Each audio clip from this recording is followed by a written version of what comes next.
Привет всем! Как нам сделать так, чтобы тень от нашего объекта была не просто черной, а более такой интересной, какого-то другого цвета?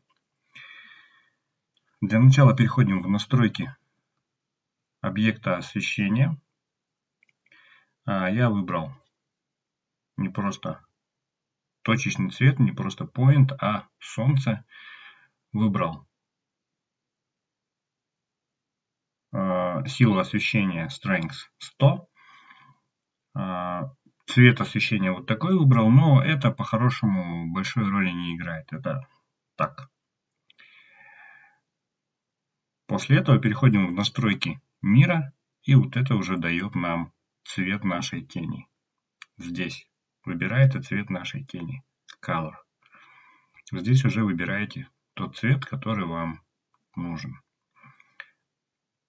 Также добавлю, уточню, что он не имеет никакого отношения, никакой привязки к цвету самого объекта. Сам объект я раскрашивал отдельно, выделив объект и зайдя в настройки материалов.